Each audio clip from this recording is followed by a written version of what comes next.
All right, so thanks for coming, all of you in attendance. This was led by Stephanie and Dr. T and their vision to do some workshops. So we got the lucky draw of Housekeeping 101. I'm Grant. This is Jimmy. He's the housing manager, and I am the student life coordinator. So what I'm going to talk about today is, by the way, for the actual full-grown adults, feel free to chime in today where you feel fit. But my 2 cents today is about being a good roommate.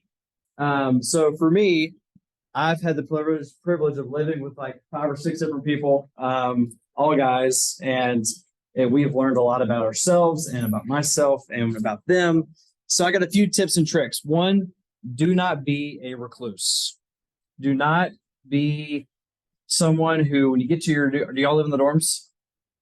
Okay, well, whenever you get your first roommate, do not be the one who goes to your room, stays hidden, and just kind of resorts to yourself and gets on your computer at night and never gets out and learns about the other person, okay? Because that's really not enjoyable for you or the other person. So get to know your roommate, get to learn about them.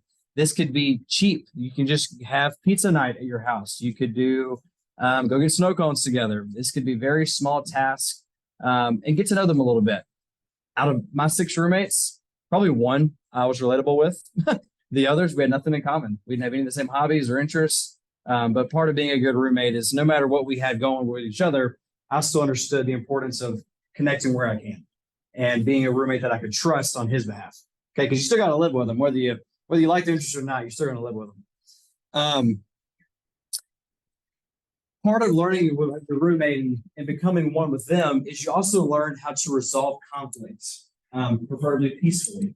And when it comes, and Chief Big probably talk about that, but if you don't know your roommate and you confront them one day about something they're doing consecutively and it keeps happening, they're probably not going to receive it very well because they don't even know who you are. You haven't made an attempt to learn about them or connect. And whenever you bust their chops on something for not cleaning the dishpans, it's just going to look like you're just attacking them because that's the only thing you have to say about them is bad things. Okay, so be able to the reason you want to connect is because you want to be able to create this new communication system with your roommate that's a little more personable. So if me and Jimmy live together and Jimmy kept doing something wrong, but he hasn't heard from me in months, and the first thing I tell him is like, "Hey, your pizza pan's still dirty from last week." He has nothing good to say about Grant. Okay. But if I see him in the hall or if I see him in the room, like, "Hey, how was your day?" and just small talk it, then more than likely, when that case does happen, he understands I'm not just busting his chops because that's all I want to do. Anything you want to say on that? Nope, I try to keep my pizza pans pretty clean. Okay, this happens. I'm newly married, and I've already learned the importance of having to allow time for personal space. So you have 2 ends of the spectrum. You have a recluse who stays in the room. Then you have some people who they don't understand how important it is to be detached a little bit, and they want to stay at your hip. Then you got to find a good balance. You got to find the in between. Me and my wife, we love doing things together, but I also love reading books. And it's hard to read a book when someone's want to talk to you the whole time.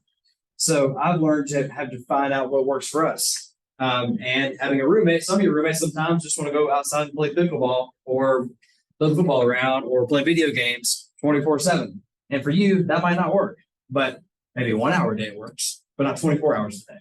So you got to understand the importance of having space to yourself, finding your own zone, and understand, and also communicate that with your roommate. Tell them, "Hey, at 6 o'clock, I'm going to study from 6 to 8," and just be very open to them about that. And also be considerate, yes, of your roommate. Jimmy will get into the details of the cleanliness and stuff like that. But you also need to be considerate of the sense of roommates and the open invitation, like the open door.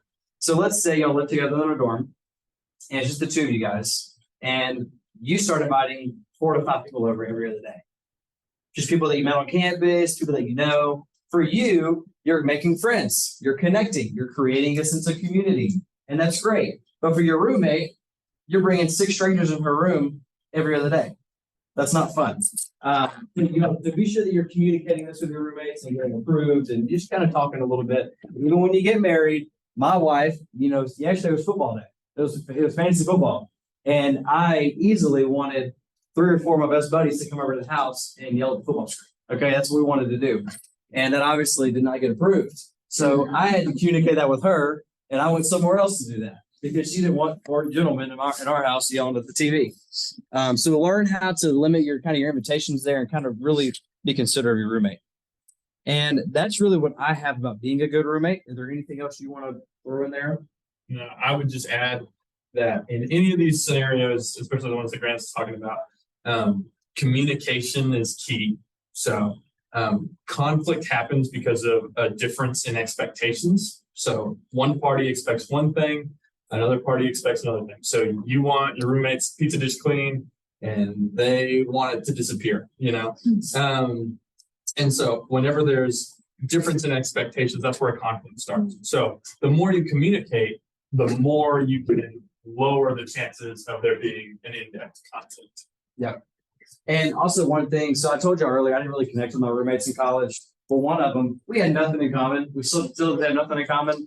But even with nothing in common and no relatability, we figured out a way to be pretty good friends, that we trusted each other. And like, he was at my wedding and I'm about to be at his wedding. So it kind of shows you that, you can look past things and kind of connect a different friendship that's not just sports related or video game related or homework related. You can kind of just find some people are just good people and they're good to be around. Yeah. Cool. Well, that's all I got. You're going to talk more about the. Yeah. So I want to give etiquettes. y'all some helpful cleaning tips. Just some general things that we can kind of discuss. And if y'all have, and there'll be some room for back and forth if some of y'all are like, I've implemented this into my daily practices and this has been really good for me. But these are things that me and my wife do or attempt to do whenever we have time. And this has helped our relationship and helped keep our living space clean. We can go ahead and Next one. you can go to the next. Okay. There you go. Okay, so having a routine. So if you're like me, maybe you don't love cleaning. It's a have to, not a want to. And so whenever you have one of those things that you have to do, it's good to do it on a regular basis so it becomes a routine. So for example, one of the first things I do when I get up is make a bed, then I make the bed. I go take a shower, and then I take out the trash. It's not always on Wednesdays, but that's sort of my routine. As I'm headed out the door, I'll take the trash out. That doesn't have to be your routine, but it's good to have one. The more routines you have, the more likely you're to do something. I gave the specific example of making the bed because that's something that's used in the military.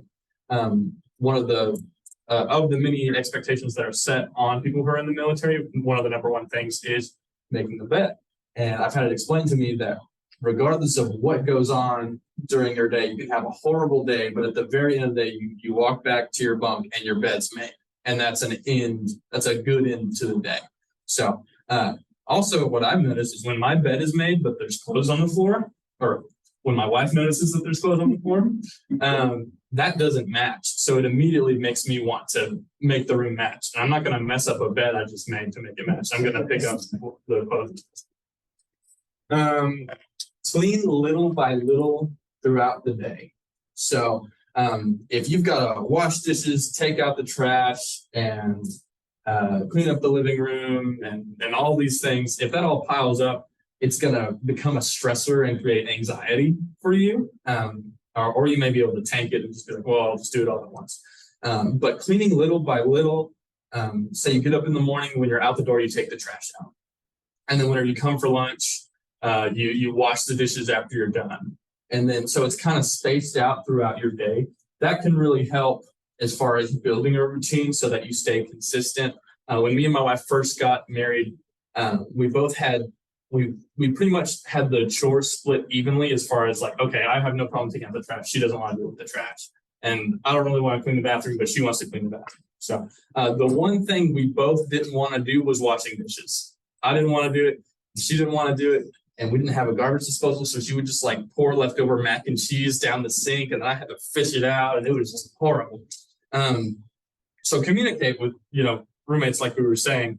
But if you stay clear as far as throughout the day when you're going to do something, building that routine, that'll really help with those sorts of situations. So now, one of the things that me and my wife do is whenever we're done with the meal, as long as our show's not running long, we will wash dishes immediately after finishing if we're at home. So, all right.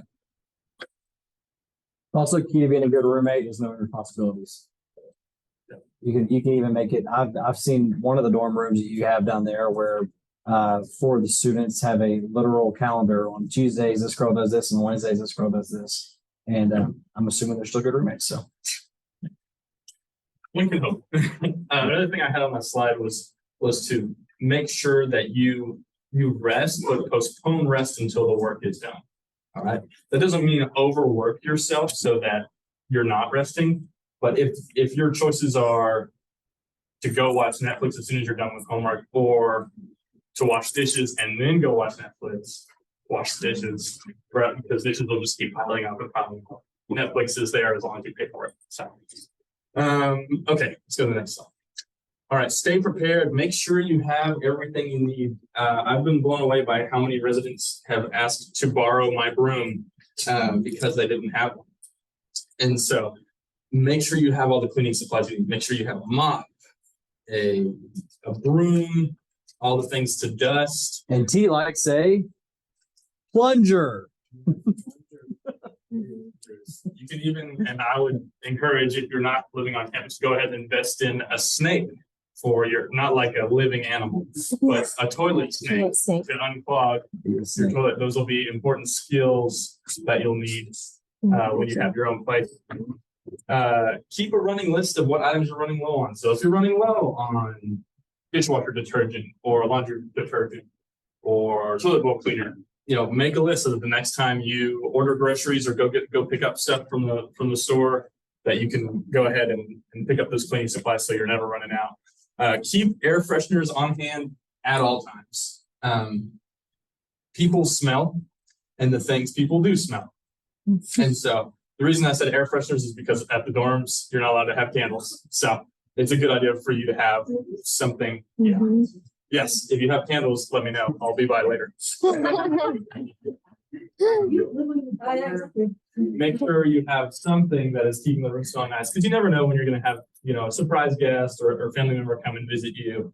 And it's better for them to have a pleasant smell when they walk in than for it to just smell like you, if that makes sense. So, not saying that y'all don't smell great, but sometimes Febreze is better.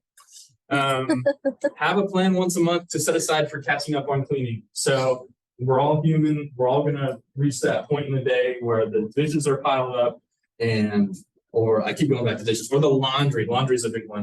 Your laundry isn't folded and it's just piling up in the bathroom floor and the laundry room floor or on your bed. That has to get taken care of at some point. So whether it be the 1st of the month or the 15th of the month or every Saturday, set a day aside to catch up.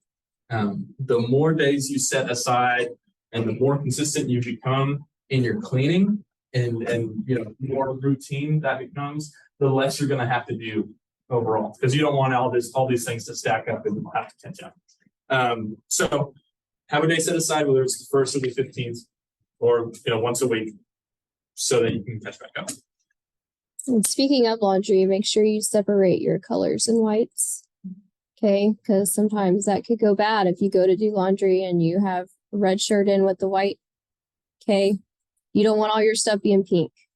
Okay, so make sure you separate your colors and your whites. Stay healthy. So a clean living space promotes general and mental health. So general physical health and mental health.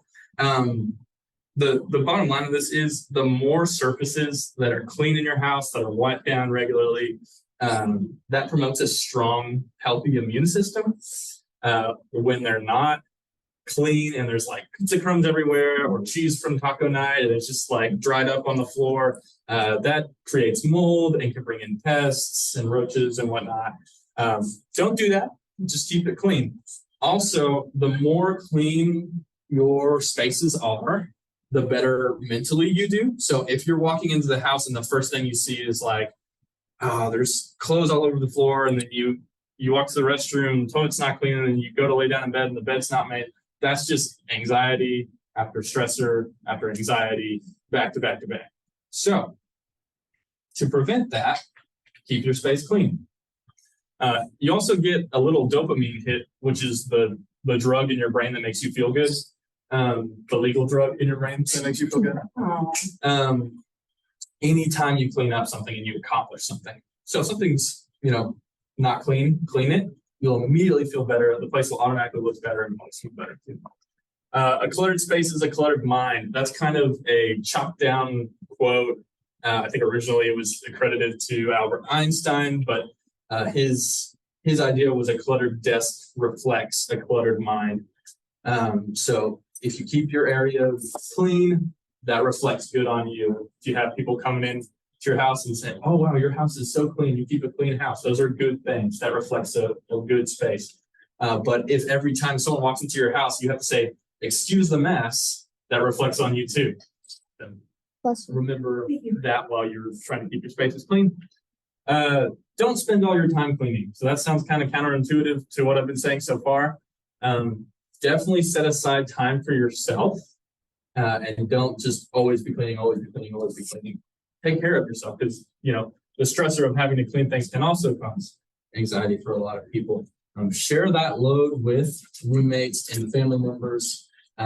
Even if you live by yourself, if it has gotten to a point where just everything is a mess, you may have a friend.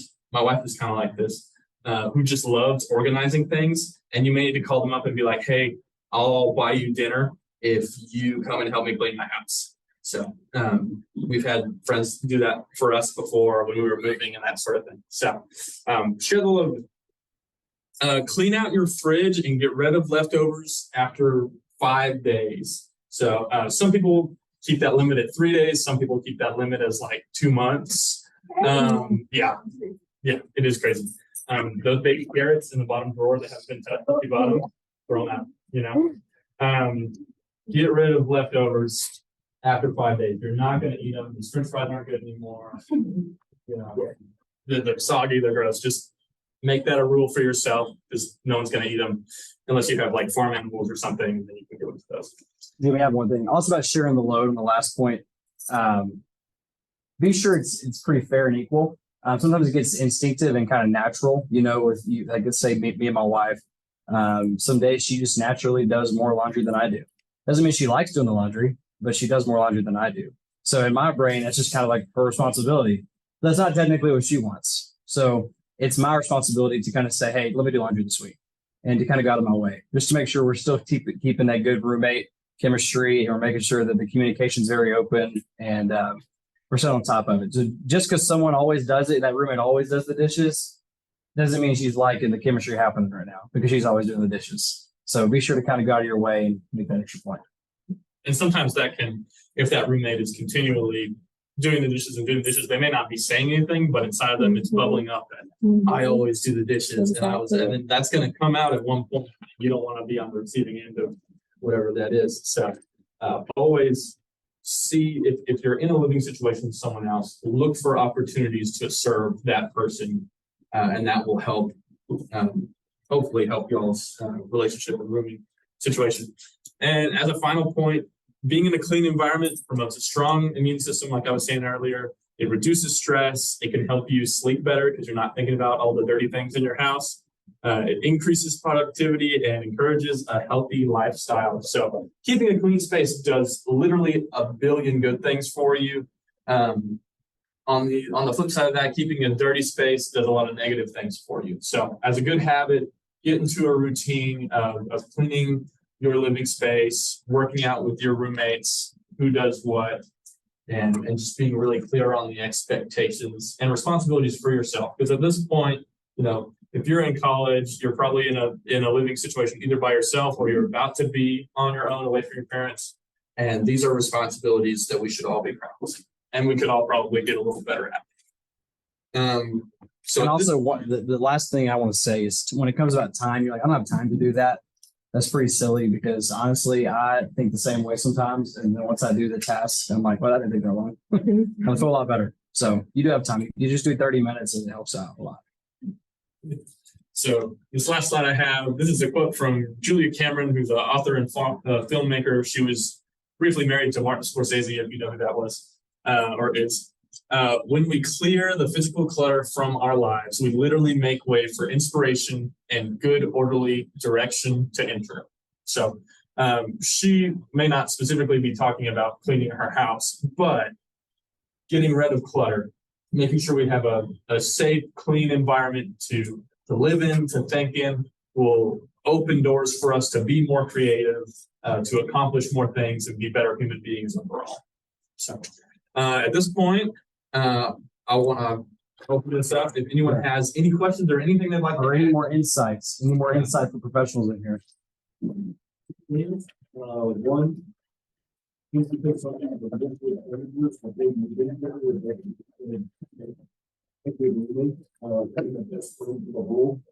My friend all through high school, we tried living together, and after 6 months, we had so much. We didn't speak for years after. We had just polar opposites on living conditions. And the reverse is true. Like Grant kind of said, you may have somebody you have very little in common with, but the best roommate you've ever had. But just kind of keep that in mind. Another thing about the leftovers, mentioned the 5-day rule. At our house, it's been pretty successful. We have what I call the 24-hour rule, where if somebody cooks something or brings leftover stuff, they have 24 hours to eat it. And if they don't eat it by then, it's open season. Paper with each other about that's my food. It's like, well, did Lila leave it there for more than 24 hours? Yes, Sophia, then you can eat it. It works. It keeps make sure everything gets eaten and it gives who's ever food it is a fair chance to eat it before somebody else does. Be careful with that one, depending on your roommates. Make sure you all agree to that before you can. So my dad said, I have 24 Yeah. hours, I can eat your pizza.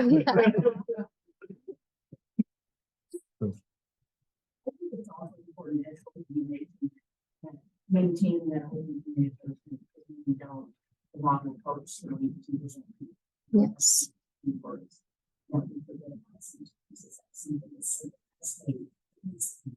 Well, we didn't do the dishes last week, you know what I mean? Yeah.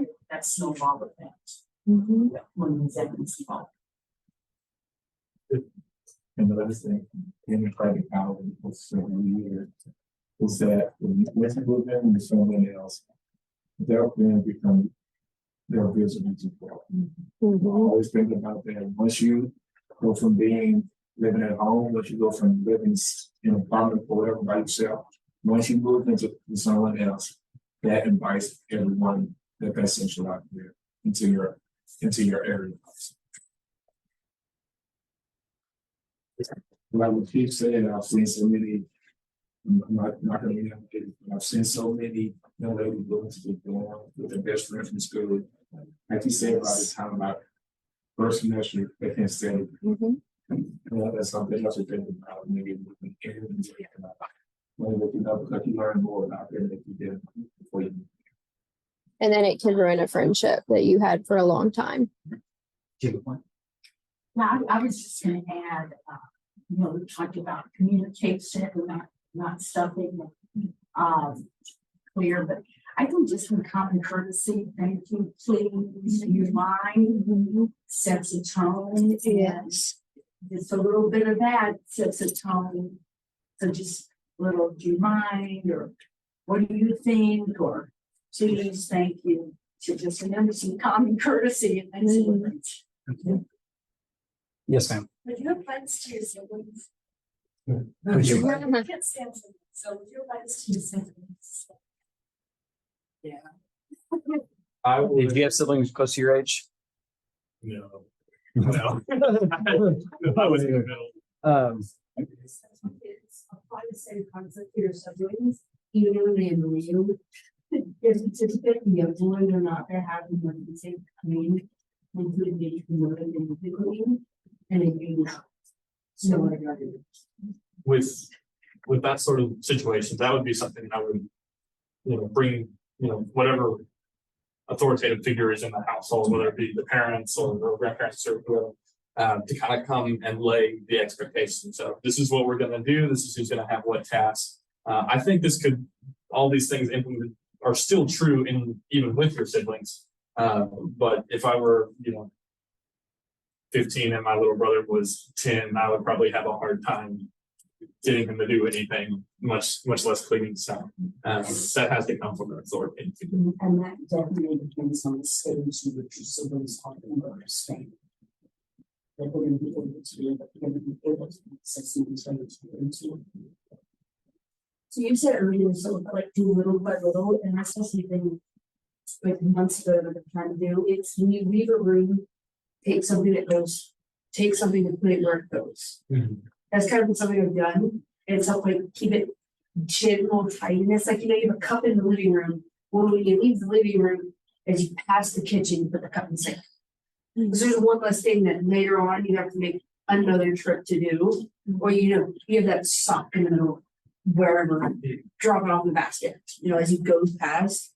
It doesn't have to be every time you leave a room, but like general tidiness can be done one item at a time as you move around. I think something I would add to that. Everything you have in your house needs to have a place that it goes. So, my wife recently, she bought us these boxes. They're like faux bamboo square boxes that go on our bathroom counter. And that's where my toothbrush and comb and contact solution, they all go in that box. And that's where they go. Because previously they just sat on the counter, which looks cluttered and whatnot. If it looks clean and you know where it's at, that's much better than it not having a place, so it just ends up on the counter somewhere. And if you can't find a place for it, get rid of it. So it's a good rule of thumb. It'll help you later on as you guys get older and move places. Like I just moved from East Texas to this area. We had so much stuff that was just sitting in our garage that we were like, we don't need any of this. We don't need this. So we had to get rid of it. Sell it at really high discount to the garage sale. What's up? Yeah, I agree with that. I just moved from Canada, so I have very limited on what I could bring onto the planes. So my room right now is about this big myself. So just get ready to do it. There's a lot. Any other tips, helpful tips, advice? Yes. This is the last thing. And the counseling thing. Always have someone, whether you're a mentor, parent, someone who can tell you what's right and the truth, no matter what you want to hear.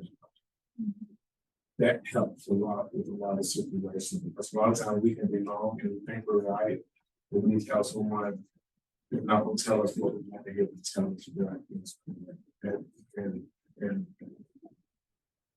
And it was happened to the people that generally speaking want to stay away from. Yeah. Because we know they're coming with the truth. And most people aren't receptive to that critique and that feedback. So it's kind of that you have to get that balance there. So your job. Okay.